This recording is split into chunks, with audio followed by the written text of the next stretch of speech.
जय हिंद दोस्तों।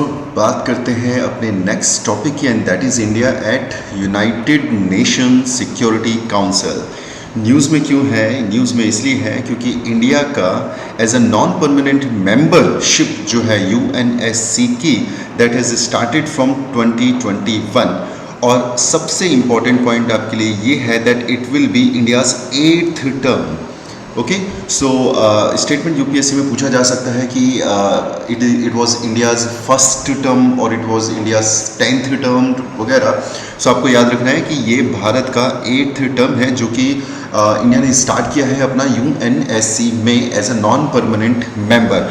ओके, तो यूनाइटेड नेशन सिक्योरिटी काउंसिल की जब भी हम बात करते हैं तो बेसिकली उसमें आपके परमानेंट मेंबर्स होते हैं और होते हैं आपके नॉन परमानेंट मेंबर्स। ठीक है, सो परमानेंट मेंबर्स की अगर हम बात करें तो United States of America, USSR, फिलहाल Russia, right.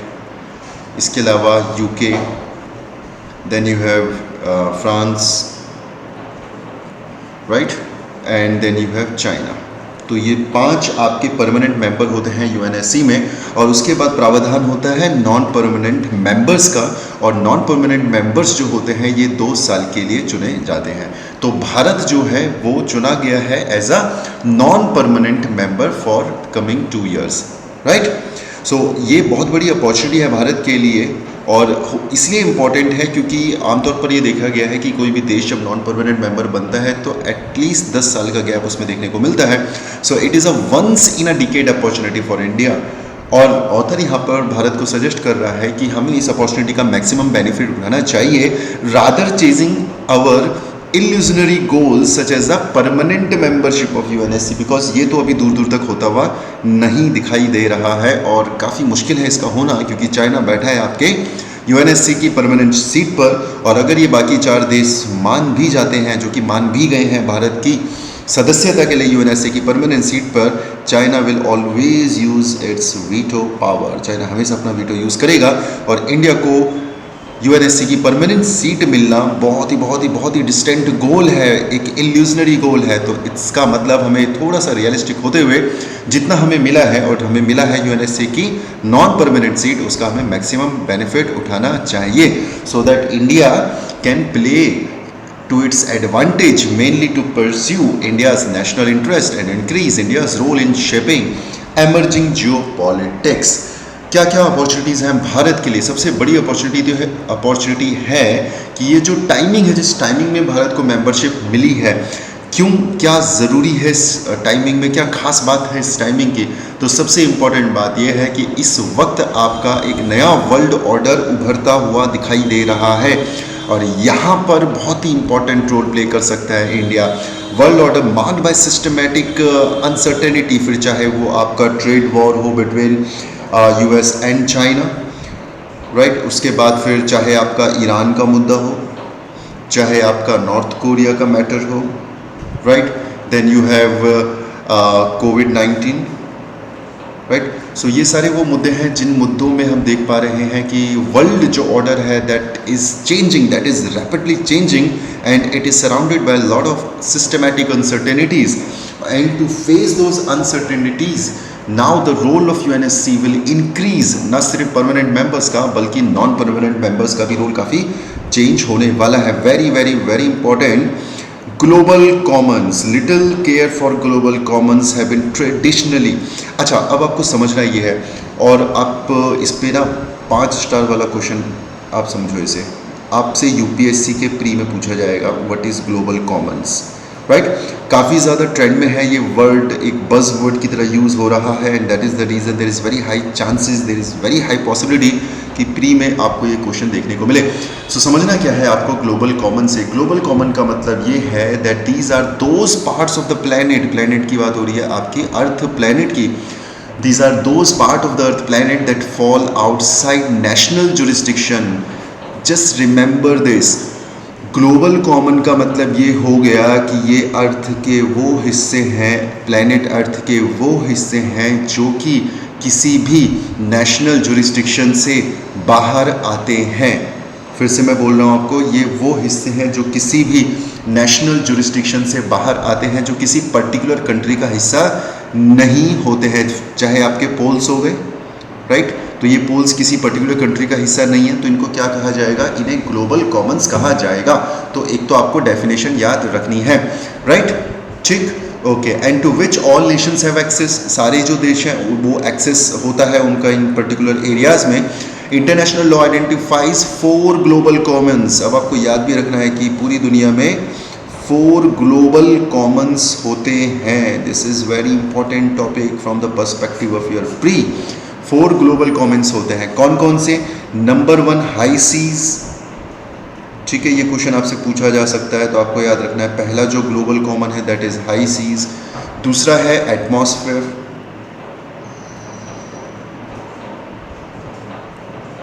Right, then you have Antarctica, and then you have outer space, ठीक है। सो इंपॉर्टेंट इज आर्कटिक नहीं है इसमें। तो 4 ग्लोबल कॉमन्स कंसीडर किए गए हैं, high seas, atmosphere, Antarctica, outer space. High seas, atmosphere, Antarctica, outer space. फिर से बोल रहा हूँ, high seas, atmosphere, Antarctica, outer space. ये डेफिनेटली क्वेश्चन आपको डेफिनेटली मिलने वाला है, राइट। सो एक तो ये टॉपिक आपका क्लियर हुआ।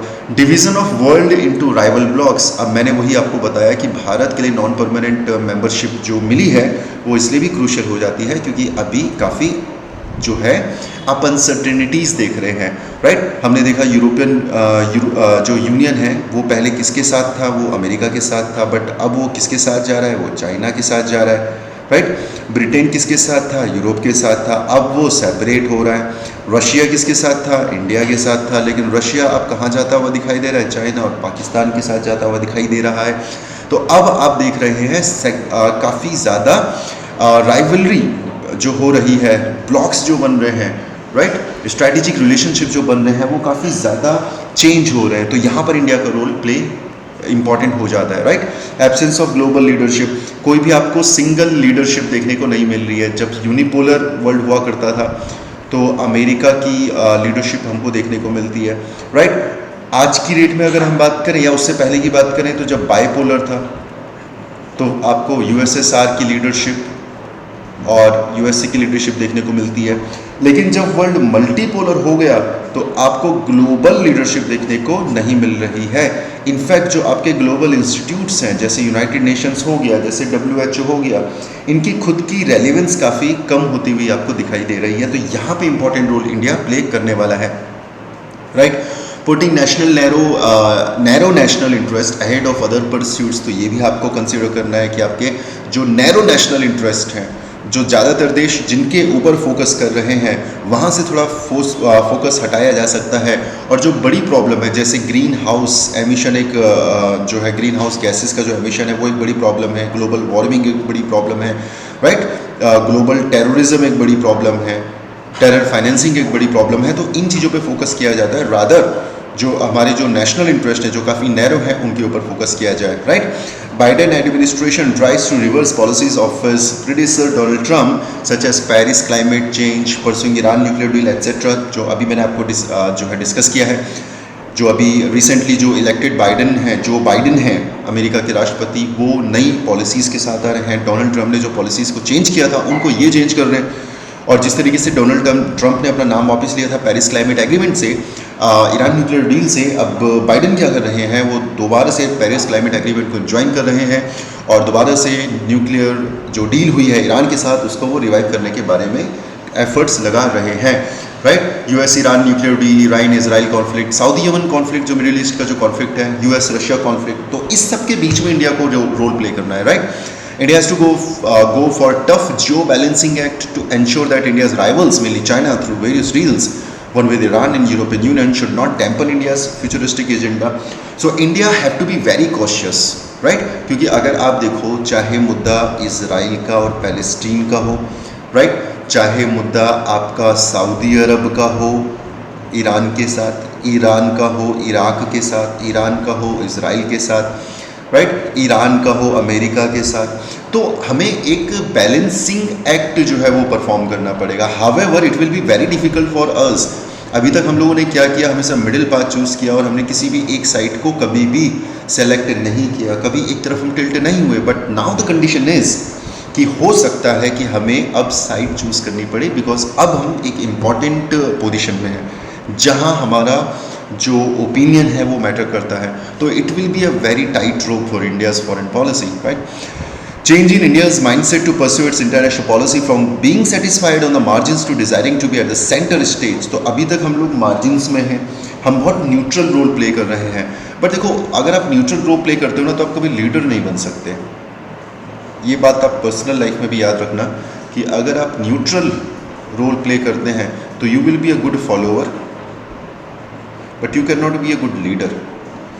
Leader has to be decisive. Leader का डिसाइसिव होना ज़रूरी है, उसे डिसीज़न लेना ज़रूरी है, राइट। फिर चाहे वो डिसीज़न सही हो, फिर चाहे वो डिसीज़न गलत हो, but a leader has to be decisive. You can not be neutral. और अभी तक इंडिया की जो फॉरेन पॉलिसी है वो काफ़ी न्यूट्रल पॉलिसी रही है। But now we are expecting कि India, if India want to take the leadership role at the global level, India has to take stance. उसे अब से स्टांस लेना पड़ेगा, राइट। द चाइना फैक्टर कितना मैटर करेगा। India tenure at the UNSC comes in the wake of its military rivalry with Beijing. अभी हम UNSC के जो नॉन परमानेंट मेंबर बने हैं, ये वही दौर है जिस दौर में आपका गलवान मुद्दा चला है, जिस दौर में हमारा चाइना के साथ मिलिट्री कॉन्फ्लिक्ट जो है वो काफ़ी बड़ा है।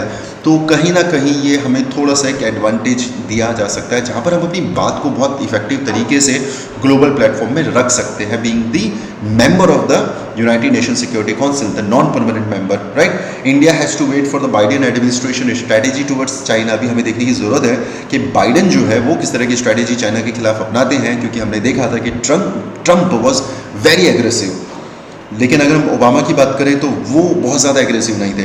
तो now we have to just wait and watch and see कि बाइडेन क्या करने की कोशिश करते हैं। क्या वो ट्रंप की पॉलिसीज़ के साथ आगे जाएंगे जहां पर वो एग्रेसिव स्टांस लेंगे अगेंस्ट चाइना, या फिर वो थोड़ा सा सॉफ्ट स्टैंड लेके चीज़ों को पैसिफाई करने की कोशिश कर सकते हैं। Specially for the Indo Pacific, then India should ally with US in the Indo Pacific region to counter China. अभी लास्ट लेक्चर में हमने देखा भी था why Indo Pacific is important for India, right. The initial steps have been taken through Quad and Malabar exercise. ये हम कई बार कर चुके हैं। मालाबार एक्सरसाइज किस किस के बीच में होती है? तो इंडिया और यूएस की नेवी के बीच में होती है। जापान भी इसमें पार्टिसिपेट कर चुका है, ऑस्ट्रेलिया भी ऑलमोस्ट कर रहा है। अब जहाँ तक मुझे याद है अभी तक मालाबार एक्सरसाइज में ऑस्ट्रेलिया नहीं आया, उसे इन्वाइट किया था बट ऐसा सच अभी हुई नहीं है, राइट। तो लेकिन क्योंकि वो क्वाड का मेंबर है तो definitely it's just a matter of time, वो डेफिनेटली जल्दी से जल्दी मालाबार एक्सरसाइज को ज्वाइन कर सकता है, ठीक है। India seat at the UNSC is also significant वाइज अवर्स China because the next 2 years will be a key to ensure. क्या एंश्योर करना है? Checking further Chinese incursion along the line of actual control. बिल्कुल, क्योंकि मैंने आपको पहले भी बोला है कि चाइना के पास कोई रीज़न नहीं है पीछे जाने का। चाइना पीछे नहीं जाएगा, राइट। चाइना आगे ही आएगा और चाइना को कंट्रोल करना हमारे लिए बहुत टफ टास्क हो सकता है। तो वहाँ पर हमें ये जो नॉन परमानेंट मेंबरशिप मिली है वो थोड़ा बहुत काम आ सकती है। And building up enough infrastructure and mobilising sufficient forces along the borders. ये हो रहा है, चाइना की तरफ से भी हो रहा है, इंडिया की तरफ से भी हो रहा है डिफेंसिव एक्ट के चलते, राइट। तो it will play a crucial role. India must also engage with Russia. India Russia के रिलेशनशिप ऑलरेडी हम डिस्कस कर चुके हैं कि किस तरीके से रशिया से हम थोड़ा सा दूर जाते हुए दिखाई दे रहे हैं। रशिया थोड़ा सा चाइना के क्लोज आता हुआ दिखाई दे रहा है, रशिया पाकिस्तान के क्लोज आता हुआ दिखाई दे रहा है। तो यहाँ पर हमारे लिए इंपॉर्टेंट रोल प्ले करेगा रशिया, और रशिया के साथ हमें ज़्यादा से ज़्यादा इंगेज करने की ज़रूरत है।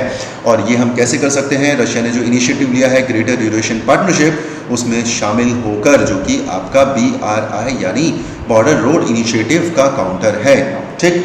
Greater Eurasian partnership has 2 broad economic goals. क्या क्या गोल है रशिया के? पहला, it aims to connect Russia and the EAEU to China, basically eastern Asia और ईस्टर्न यूरोप की बात यहाँ पे हो रही है, to China's belt and road initiative, very important. तो ये काउंटर है किस चीज़ का? ये काउंटर है आपके BRI का, जो मैंने अभी आपको बताया है। तो ये दूसरा, lesser goal is to move beyond China and connect the EAEU with Iran से जोड़ना है, इंडिया से जोड़ना है, साउथ ईस्ट एशिया से भी जोड़ना है। So however Russia is going closer to China, but still Russia पूरे तरीके से चाइना पर डिपेंड नहीं कर रहा है। रशिया अपने बाकी अल्टरनेटिव्स को भी एक्सप्लोर कर रहा है, उनको ओपन कर रहा है। चाइना के क्लोज आने का मतलब ये नहीं है कि वो इंडिया से दूर जा रहा है। चाइना के क्लोज आने का मतलब ये है कि वो चाइना के क्लोज आ रहा है, ठीक है, और वो पाकिस्तान के क्लोज आ रहा है। तो ये सब चलता है आपकी फॉरेन पॉलिसी में। इनफैक्ट ये सब चलता है आपके पर्सनल रिलेशनशिप में भी।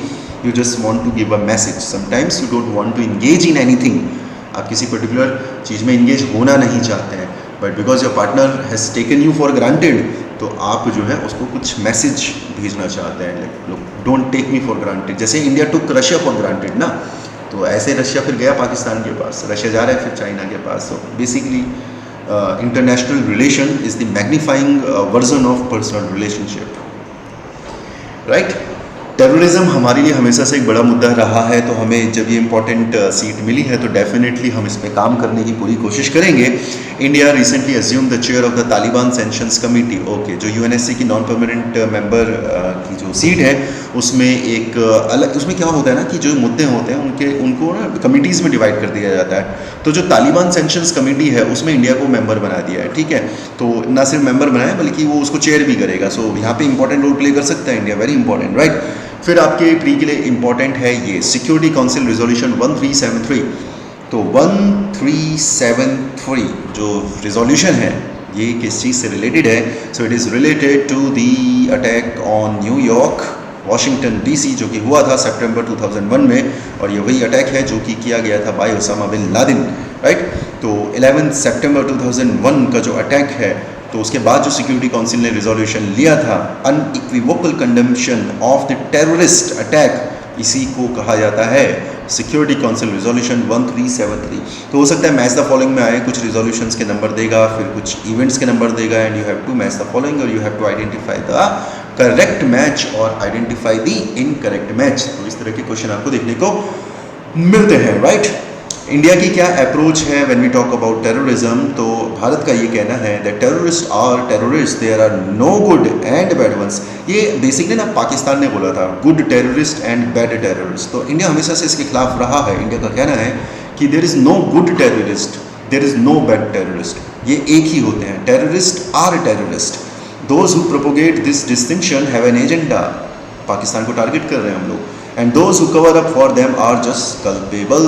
और यहाँ पे हमने अमेरिका को भी बोला है कि आपने जब पहले इग्नोर किया था, जब हमने 1994, 95 से लेकर 2000 तक बार बार हम चाह रहे थे कि कॉम्प्रिहेंसिव डेफिनेशन हो टेररिज्म की, और आप बार बार इस चीज़ को रिजेक्ट कर रहे थे क्योंकि उस वक्त आपके लिए ग्लोबल प्रॉब्लम नहीं था।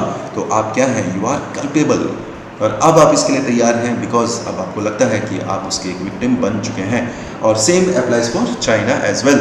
UN Security Council Resolution 1373 requires all member states of the United Nations to implement a number of measures intended to enhance their legal and institutional ability to prevent and counter terrorist activities at home, in the regions and around the world. तो basically यार हुआ क्या है, इसमें कुछ नहीं है, बोल बच्चन है, और इसमें सिर्फ जो है यूनाइटेड नेशंस के जितने मेंबर हैं उनको ये कहा जा रहा है कि आप जो है कुछ स्टेप लेंगे, लीगल एंड इंस्टीट्यूशनल एबिलिटी को बढ़ाएंगे ताकि आप प्रिवेंट कर सकें, काउंटर कर सकें टेररिस्ट एक्टिविटीज़ को, ना सिर्फ अपने घर पे बल्कि अपने रीजन पे और अराउंड द वर्ल्ड, राइट। सो आप क्या कहने की कोशिश कर रहे हैं? आप ये कहने की कोशिश कर रहे हैं we will join hands together, right, join hands together to fight against terrorism। सब मिलकर लड़ें, सब मिलकर लड़ें, लेकिन पाकिस्तान कभी सपोर्ट नहीं करेगा आपको, right. The Mecca and Medina of terrorism, our favourite country Pakistan, right. So India must however formulate its policy towards terrorism with far more diplomatic finesse, right. तो हम लोगों को और ज़्यादा इसमें इन्वॉल्व होना पड़ेगा क्योंकि अभी भी ग्लोबल प्रॉब्लम, बहुत देश ऐसे हैं यूरोपियन कंट्रीज़ खास तौर से जो कि विक्टिम नहीं है इसके, एंड इसलिए उनके लिए बहुत ज़्यादा सीरियस मैटर ये होता भी नहीं है। बट इंडिया के लिए क्योंकि बहुत बड़ा मैटर है because of our favourite country Pakistan, तो इसलिए हमें इसमें और ज़्यादा डिप्लोमेटिकली भी इन्वॉल्व होना पड़ेगा, right. Taliban sanction committee as US in Taliban under Trump administration left no room left for India. तो हमारे लिए थोड़ा सा यहाँ पे डिप्लोमेटिक जो है अपनी स्ट्रैटेजीज़ जो है, अपनी स्पेशलिटीज़ जो है उनको यूज़ करना होगा, क्योंकि अगर आप देखो थोड़ा सा हिस्ट्री, तो मैं आपको पहले भी बता चुका हूँ कि यूएस एडमिनिस्ट्रेशन ने और तालिबान ने, देखो अमेरिका जो है ये तो हो गया यूएस एडमिनिस्ट्रेशन, ठीक है। अगर हम अफगानिस्तान की बात कर रहे हैं, एक तो ये उसमें आपका क्या है की होल्डर स्टेक होल्डर, ठीक है, की स्टेक होल्डर है। दूसरा है आपका तालिबान, ठीक है। तीसरा है आपका अफ़गानिस्तान की जो आपकी इलेक्टेड गवर्नमेंट है, ठीक है। चौथा की प्लेयर इसमें है Pakistan. Then you have China, China ज़बरदस्ती घुस रहा है बट की प्लेयर है इसमें, right. Then you have Russia. India को ट्रंप ने की प्लेयर कंसीडर नहीं किया है, this is important for you, ठीक है। तो इंडिया जो है वो किसके क्लोज है, वो है अफ़गानिस्तान की चुनी हुई सरकार, ठीक है, चुनी हुई सरकार इसको सपोर्ट करता है। अब ये जो चुनी हुई सरकार है ये काफ़ी ज़्यादा कमज़ोर है। अब वहाँ पर जो पावर मिल चुकी है वो तालिबान को मिल चुकी है, तो अमेरिका जो है तालिबान को सरकार दे के वहाँ से निकल जाएगा। तालिबान किसके क्लोज़ है, पाकिस्तान के क्लोज़ है, राइट। तो अब जाहिर सी बात है इंडिया तालिबान को सपोर्ट नहीं कर रहा है, तो तालिबान इंडिया के अगेंस्ट होगा, तो तालिबान और पाकिस्तान मिलकर इंडिया को परेशान करेंगे बाद में, राइट। चाइना किसके साथ है, चाइना पाकिस्तान के साथ है। तो आप देखोगे एक पूरा का पूरा एक गैंग तैयार हो रहा है यहाँ पर। तो ये कहा जाता है कि बहुत बड़ी गलती हुई थी इंडिया से कि जहाँ पे आप हर जगह न्यूट्रल हो रहे थे, आप यहाँ पे न्यूट्रल नहीं हुए। अब सारी जगह न्यूट्रल होते हैं कि हम इसके साथ भी नहीं और हम इसके साथ भी नहीं, हम दोनों के साथ हैं। लेकिन जब आप तालिबान और अफ़गानिस्तान इलेक्टेड गवर्नमेंट का मुद्दा आया तो आप अफ़गानिस्तान की सरकार के साथ चले गए और आपने बोला कि we will not talk to Taliban because it is a terrorist organisation. But आप ये देखो कि अमेरिका ने खुद इसको एक पॉलिटिकल ऑर्गेनाइजेशन मान लिया है, चाइना ऑलरेडी मान चुका है, पाकिस्तान तो इसे कभी टेररिस्ट एक्टिव ऑर्गेनाइजेशन मानता ही नहीं था। तो ये थोड़ा सा सीरियस प्रॉब्लम होगा आने वाले 5 सालों में इंडिया के लिए। तो यहाँ पे आपको थोड़ा सा अपना डिप्लोमेसी को यूज़ करना पड़ेगा और यहाँ पे अपने लिए जगह बनानी बहुत ज़्यादा ज़रूरी है। अगर आप यहाँ पे जगह नहीं बना पाए तो ये बहुत सीरियस प्रॉब्लम हो जाएगा, right. Coalition among like minded states, India while at UNSC must forge coalition with the like minded state, जो भी हम ऑलरेडी डिस्कस कर चुके हैं। यूएस के साथ हो गया, ऑस्ट्रेलिया के साथ हम काफ़ी क्लोज रिलेशनशिप शेयर करते हैं, जापान हमारे काफ़ी क्लोज है, लाइक माइंडेड लोग हैं हम लोग, राइट। इसके अलावा आप कंसिडर कर सकते हैं साउथ कोरिया को, राइट। तो ऐसे बहुत सारे देश हैं जहाँ जहाँ पे डेमोक्रेसी है और ये सारी कंट्रीज़ वो कंट्रीज़ हैं जो कि लाइक माइंडेड कंट्रीज़ हैं, तो इनके साथ हम काफ़ी कोलिशन फॉर्म कर सकते हैं। आगे का रास्ता क्या है, India rather than dwelling on the ideal should go for the pragmatic strategy, जो बोला मैकियावेली, सेम बोला मैकियावेली, ठीक है। मैकियावेली क्या बोला, मैकियावेली बोला कि भाई आइडियल छोड़ो, क्योंकि प्लेटो क्या था, आइडियल था। तो दो तरह के लोग होते हैं इस दुनिया में, एक वो जो हमेशा सोचते रहते हैं what ought to be, ought to be का मतलब आइडियलिज्म को फॉलो करते हैं कि दुनिया ऐसी होनी चाहिए, सब सच बोलें, सब अच्छे हों, सब एक दूसरे की मदद करें, कोई किसी के खिलाफ हिंसा ना करे, राइट। हम ये मान के चलें कि सामने वाला अच्छा है। तो ये क्या है, ये आइडियलिज्म है, व्हाट ऑट टू बी। लेकिन कुछ ऐसे लोग होते हैं जो कि बिलीव करते हैं व्हाट इट इज़, अभी है क्या, और उसको बोला जाता है रियलिज्म, राइट। कि भाई दुनिया अच्छी नहीं है, दैट इज़ द रियलिटी। अगर आप कमज़ोर हैं तो सामने वाला आपको दबा देगा, that is the reality, right. तो कुछ लोग दुनिया को एक आइडियल दुनिया की तरह बनाना चाहते हैं और कुछ लोग अपने आप को रियल दुनिया की तरह ढालना चाहते हैं। गलत दोनों नहीं है, क्योंकि अगर आप बहुत बड़े लोग देखें तो वो हमेशा आइडियलिस्ट लोग रहे हैं। जैसे गांधी, तो गांधी क्या है, आइडियलिस्ट हैं गांधी, राइट। वो दुनिया को क्या बनाना चाहते हैं, मार्क्स दुनिया को क्या बनाना चाहते हैं, बना पाए नहीं बना पाए that is a different thing, but वो क्या बनाना चाहते हैं, उनका विज़न क्या है, राइट।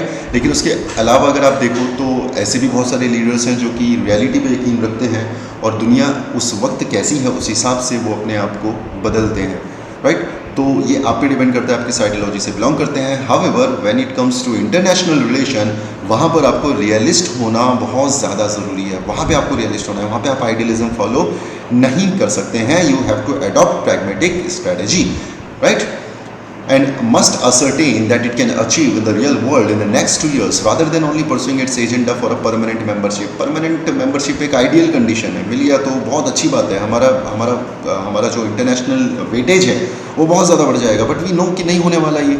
तो ये क्या है, ये आइडियलिज्म है जो नहीं होने वाला, एटलीस्ट नियरेस्ट फ्यूचर में तो आपको होता हुआ नहीं दिखाई दे रहा है। रियलिटी क्या है, रियलिटी ये है कि भाई we are not the permanent members of UNSC, but reality ये है कि we are the non permanent members of the UNSC, और उस रियलिटी को हमें जो है और कैश करने की ज़रूरत है, उसका फ़ायदा उठाने की ज़रूरत है, right. So this is it from my side, और मिलते हैं जल्दी अगले लेक्चर में। Thank you so much, God bless you.